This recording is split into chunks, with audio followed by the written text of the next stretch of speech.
nouvellement nommé secrétaire national et communicateur chargé des médias au PPRD, M. Jimmy Kitenge. Bienvenue. Merci beaucoup. Et toutes nos félicitations. Merci beaucoup, très cher. Pour votre nomination. Merci beaucoup, très cher Jean-Nabi. Votre combat payé. L'invitation. Nous avons été élevés au rang des secrétaires nationaux en charge de la communication et médias du Parti du Peuple pour reconstruire la démocratie. Aujourd'hui, nous bénéficions de la confiance du président national du parti, le camarade Joseph Kabila Kabange, et le secrétaire permanent gestionnaire au quotidien du Parti du Peuple pour la reconstruction de la démocratie, Emmanuel Ramazani Chadari. C'est à ce titre que nous sommes venus ici pour discuter avec vous. Voilà. Ça vous fait quoi lorsque vous avez appris la démission sur les réseaux sociaux de Jean-Marc Kabound? Avant d'abord de parler de ces sujets, laissez-moi mobiliser la population katangaise parce que demain, il y aura une marche qui sera organisée à Lubumbashi dans la marche sur quoi? L'espace Grand Katanga sur la libération du pasteur Daniel Ngoï Mulunda qui est en train de couper injustement en prison. Mais il a été condamné pour 3 ans, non? S'il vous plaît, pour 3 ans. Pourtant ce que Ngoï Mulunda a dit, si nous devons faire les parallélismes avec ce que les gens sont en train de faire ici à Kinshasa, c'est encore pire. Mais Ngoï Mulunda est en train de pourrir en prison injustement par un régime qui transpire la haine et l'acharnement. Et j'encourage toute la population katangaise à dire non sur cet acharnement contre le pasteur Daniel Ngoï Mulunda. C'est pourquoi j'en appelle. Mais il peut attendre reste pratiquement 1 année et demie, il va sortir. Il va attendre une année. Mais pourquoi faire il va attendre 1 année et demie pendant que le parlementaire de Boudébandal est libre. Il va attendre 1 année et demie pendant qu'il y a certaines personnes qui font le banditisme urbain à Kinshasa ici sans pour autant être punis. Donc moi je pense qu'il est plus que temps, au-delà du pasteur Ngoï Mulunda, où j'appelle toute la population katangaise à manifester, à marcher demain, une marche pacifique. Mais ça va aller. J'en appelle aussi à la conscience du gouvernement. Barnabé a été libéré pour des Il a été libéré quand? Mais il était sur la liste de. J'ai parlé avec Barnabé aujourd'hui matin. Barnabé est encore à Makala. Oui, mais il y a encore des formalités, non? S'il vous plaît, Henri Magie est encore à Makala, Jacques Ndala est encore à Makala, Ferdinand Kamberi, un des prisonniers politiques de ce régime qui transpire la haine, est encore à Makala. Il est prisonnier politique. De ce régime qui transpire la haine parce que. Mais c'est une affaire privée qui n'a rien à voir avec quelque chose de politique. Le soubassement est politique, l'affaire est encore en justice, je n'aimerais pas commenter, mais d'ores et déjà, je vous dis que c'est une affaire politique et nous connaissons le coulisses de cette affaire. Voilà, allons-y à notre dossier. La question vous a été posée, vous aviez suivi la démission sur les réseaux sociaux de Jean-Marc Kabound. Probablement, peut-être demain, il pourrait déposer sa démission officiellement. Bon, avant d'abord d'en arriver à la démission, qu'est-ce qui fait que nous puissions en arriver là? Les faits sont clairs. La police nationale congolaise a comme mission le maintien de l'ordre public et la sécurisation de personnes et de leurs biens. Monsieur Jean-Marc Kabound, vice-président de l'Assemblée, premier vice-président de l'Assemblée nationale, il va se heurter en pleine rue avec un véhicule qui roulait pratiquement, comme on nous a présenté le fait, à sens contraire. Monsieur Jean-Marc Kabound a dans son escorte les policiers. N'est-ce pas vrai que les policiers, du moment où ce véhicule a troublé l'ordre public en empruntant une voie qui n'était pas autorisée, les policiers devaient remettre de l'ordre. Évidemment qu'ils devaient le faire, c'est leur travail. Ils ont fait leur travail, mais là où ils les ont fautés, c'est où? Quand ils font leur travail et qu'ils le font avec brutalité, et qu'ils le font tout en ne respectant pas l'autre militaire qui est en uniforme, l'autre militaire qui sert sous les drapeaux comme les policiers. Là où ça posait des problèmes. Mais sinon, les policiers étaient en train de faire leur mission convenablement. Parce que si Jean-Marc Kabound était en train de circuler... Les policiers, ce sont des policiers qui sont commis à sa garde. Évidemment, lorsqu'ils sont commis à sa garde, ils n'ont pas ces prérogatives-là de réguler la circulation routière. Les policiers commis à la garde de M. Jean-David Kilolo me trouvent, moi, Jimmy Kitenge, être menacés par des bandits. Ils vont me sécuriser. Ils vont intervenir. Comment? Ils vont intervenir. Il n'y aura pas abandon des postes là. Ce sont d'abord des policiers. La mission de la police est claire. Les MROP, les maintiens de l'ordre public, la sécurisation des personnes et leurs biens. Là où ils ont commis de gaffes, c'est quand ils ont arrêté ces militaires de la garde républicaine. Parce que s'il y a de contraventions routières,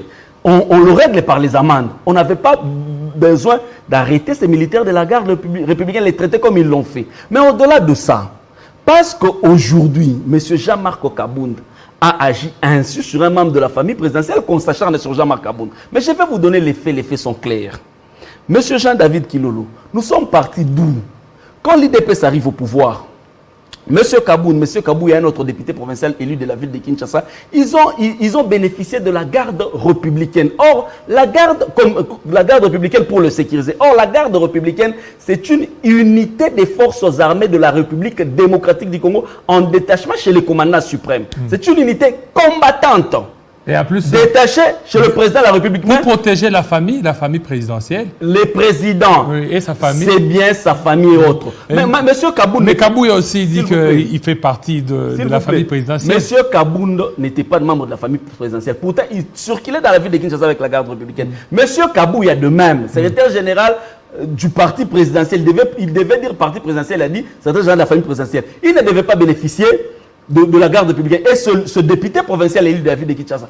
Tout ça, ça démontre la légèreté au chef des autorités au plus haut sommet. Maintenant, on est parti de là. Ça, c'était une faute. Deuxièmement, comme M. Kabound... Mais ça a été arrangé, non? Ça a été arrangé après que la faute ait été consommée. Mais deuxièmement, M. Kabound, quand il fallait défaire Mabunda, M. Kabound va nous amener des Koulouna au Parlement. Des Koulouna? Des Koulouna, sont des combattants. Au Parlement. Sont des combattants. S'il vous plaît. Hein, sur base de quoi vous dites sont des Koulouna? Il amène le Koulouna au Parlement. Il va tenir sur les policiers commis à la garde de l'institution Parlement. Kabound. Kabound. Les images existent sur YouTube.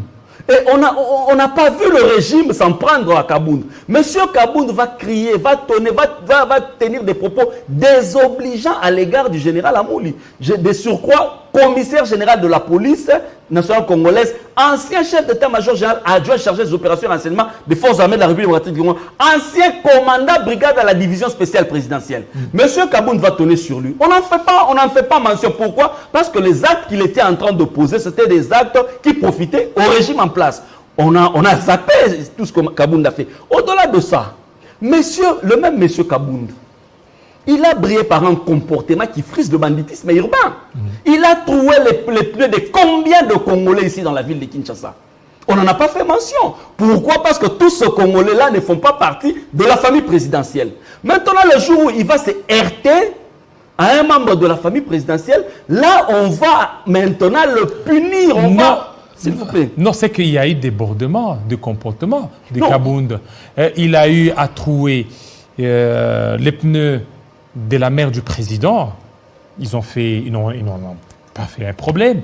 Et cette fois-ci, c'était la sœur du président. Et voilà pourquoi. Donc, c'est un débordement. Le Congolais, comme M. Kabound a trouvé des pneus, ils sont moins Congolais que le membre de la famille présidentielle.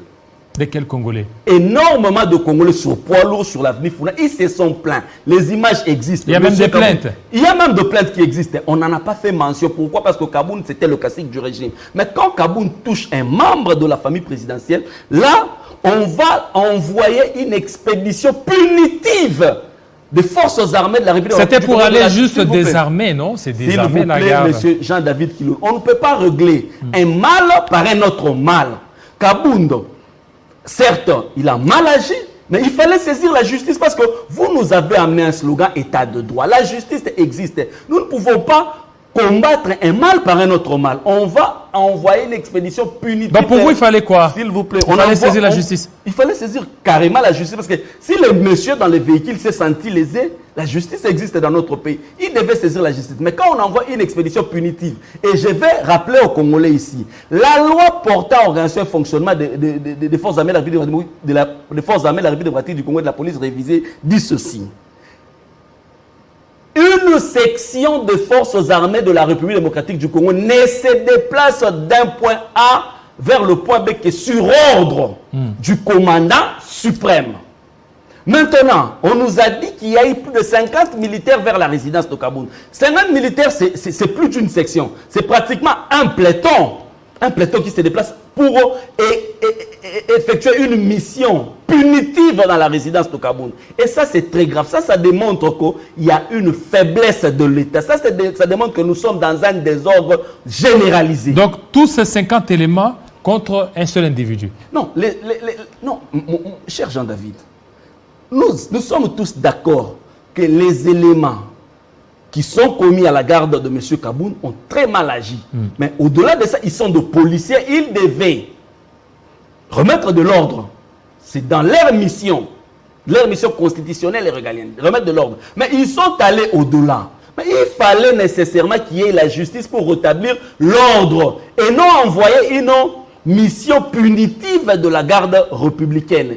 Et ça, on ne peut pas accepter ça. Et au-delà de ça, M. Kaboun est encore premier vice-président de l'Assemblée nationale. Le bureau là de l'Assemblée nationale où M. Kaboun occupe, c'est un bureau qui a été aménagé avec l'argent du contribuable congolais. Il est inconcevable que le Parlement congolais est bien gardé. Mais au Parlement congolais, il y a aussi les bureaux du président de la République gardés par la garde républicaine. Qu'il y ait des gens qui sortent de l'extérieur pour venir vandaliser ce bureau-là. Le bureau de Kaboun. On a vandalisé le bureau de Kaboun dans l'Assemblée nationale. Et ça, c'est à l'Assemblée nationale ou au parti? À l'Assemblée nationale, c'est inexplicable, c'est très grave.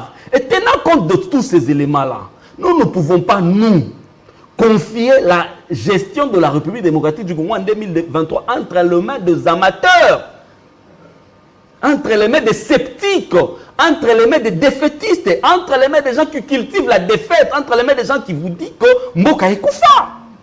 Et en tenant compte de tous ces éléments-là, ils sont en train d'enfoncer les pays. Nous ne pouvons pas confier le pays entre les mains des sceptiques, de défaitistes. C'est très grave ce qui se passe en République démocratique du Congo. Alors pour vous, c'est quoi par rapport à ça? Puisque Kaboun, il est sur un chemin de non-retour. Nous sommes le 17 janvier. Nous sommes en train de commémorer la mort de Lumumba. Hier, c'était le 16 janvier. Aujourd'hui, que Kaboun démissionne ou pas, ça importe pas aux Congolais. Moi, plutôt, j'en appelle aux Congolais à prendre conscience que nous sommes dirigés par un régime de malédiction. Le seul péché de Kaboun, c'est d'avoir touché à la famille présidentielle. Non, pour eux, le seul péché de Kaboun, c'est d'avoir touché à la famille présidentielle. Si c'était une autre personne, évidemment, quand Kaboun touchait au Congolais lambda, on faisait passer, c'est normal, c'est quand même le tout-puissant Kaboun, ça peut passer. Mais quand on touche aux membres de la famille présidentielle, là, on doit envoyer... Moi, je suis en train de poser des questions. Demain, moi, j'aurai des problèmes avec Jean-David. Moi aussi, je vais organiser une milice en mission de punitive chez M. Jean-David. Non, c'est inconcevable. Non, mais tout ça, c'est parce que Kaboun, un certain temps, en coulisses, il aurait dit que c'est lui qui avait fait du président Félix Tshisekedi président de la RDC et qu'il s'est comporté comme vice-président. C'est ce qui est beaucoup plus à la base. Ça, regardez, c'est que Vital Kamerhe, il a payé parce qu'à un certain temps, il s'est mis aux côtés du président de la République. Ils ont jugé bon de le mettre de côté. Ça, ce n'est pas notre problème. Le problème de Congolais, aujourd'hui, c'est les violations des textes. Kabundo a mal agi. Au retour, on enfonce encore le clou en violant le texte de la République. Ça, c'est très grave. C'est pourquoi nous disons ceci. Nous ne pouvons pas continuer à vivre de violation en violation. Nous en appelons à la conscience de Congolais. Mouzé nous avait dit de nous prendre en charge. Nous devons nous prendre en charge pour reléguer dans les oubliettes sombres de l'histoire de notre pays ce régime de l'UDPS qui, du reste, est un régime de malédiction, est un régime de gens qui apprennent tout, est un régime de ses erreurs. Or, la République démocratique du Congo ne peut pas être gérée comme ça. Et c'est erreur. Voilà, merci beaucoup, M. Jimmy Kitenge. Je pense que le rendez-vous est prêt pour demain, au niveau de Lubumbashi. Évidemment, en tout cas, j'encourage la population katangaise à marcher, parce que les autres commettent de bavures ici dans la ville de Kinshasa. Ils ne sont pas arrêtés, ils ne sont pas punis. Moi, je ne vois pas les raisons pour lesquelles le pasteur Daniel Ngoïmunda doit continuer à trimer à Kassapa. Voilà, qu'est-ce que maintenant vous allez faire, vous? La toute dernière question. On vous a nommé en tant que secrétaire national. Il y a beaucoup de gens qui ont traversé, qui vous quittent. Le professeur Bouchab, on l'a vu de l'autre côté. Et vous, vous êtes là. Qu'est-ce que vous allez faire de nouveau que eux n'ont pas fait?